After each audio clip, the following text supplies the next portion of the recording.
দেখে এখনই আপনারা ব্যবস্থা নেন যাতে। গত বুধবার রাজধানীর বসুন্ধরার বাসা থেকে ফেসবুক লাইভে আসেন মডেল, অভিনেত্রী ও মিস আর্থ বাংলাদেশ 2020 বিজয়ী মেঘনা আলম। আপনি আমার দরজা ভাঙার চেষ্টা করছেন। অভিযোগ করেন বাসার দরজা ভেঙে পুলিশ পরিচয়ধারীরা ভেতরে প্রবেশের চেষ্টা করছে। এক পর্যায়ে তার বাসার ভেতরে ঢুকে তাকে আটক করায় বন্ধ হয়ে যায় ফেসবুক লাইভ। 12 মিনিটের বেশি সময়ের ওই লাইভটি ফেসবুকে ছড়িয়ে পড়ে। সব প্রমাণ তারা নিয়ে যাবার চেষ্টা করছে। আমি তো নিজে দেব, আপনারা টানাটানি করছেন কেন? পরদিন বৃহস্পতিবার রাতে মেঘনা আলমকে আদালতে হাজির করে ঢাকা মহানগর গোয়েন্দা পুলিশ। তাদের আবেদনে মহানগর হাকিম বিশেষ ক্ষমতা আইনে মেঘনাকে 30 দিন কারাগারে আটক রাখার আদেশ দিলে তাকে কাশিমপুর কারাগারে পাঠানো হয়। ওই আটকাদেশের বৈধতা চ্যালেঞ্জ করে হাইকোর্টে রিট করেন মেঘনার বাবা বদরুল আলম।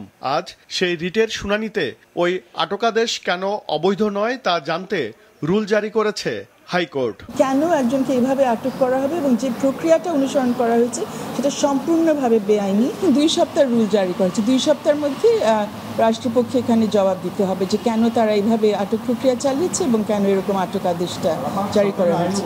সব মশার বিরুদ্ধে সুরক্ষা দিতে এলো বসুন্ধরা এক্সট্রিম অ্যারোসল, মশার বিরুদ্ধে এক্সট্রিম সুরক্ষা। আমরা চেয়েছিলাম যে এটা মানে স্বরাষ্ট্র মন্ত্রণালয় এবং যে বিভিন্ন সংস্থা আছে তারা এটা একটা সুরাহা করবে, কথাও দিয়েছিল, কিন্তু সেটা করে নাই। না করে তারা একটা ভিন্ন পথে তারা হেঁটেছে। দুপুরে সচিবালয়ে আইন উপদেষ্টা জানান, মেঘনা আলমের বিরুদ্ধে অভিযোগ থাকলেও বিশেষ ক্ষমতা আইনে তাকে গ্রেফতারের প্রক্রিয়াটি সঠিক হয়নি।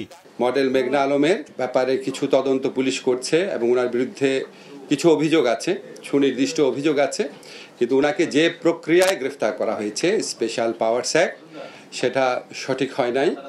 তো ওনার যদি কোনো অপরাধ থাকে সেই অপরাধের প্রেক্ষিতে যথাযথভাবে স্বরাষ্ট্র মন্ত্রণালয় ব্যবস্থা গ্রহণ করবে। এদিকে গত রাতেই ঢাকা মহানগর গোয়েন্দা পুলিশের দায়িত্বে থাকা অতিরিক্ত পুলিশ কমিশনার রেজাউল করিম মল্লিককে সরিয়ে দেওয়া হয়েছে।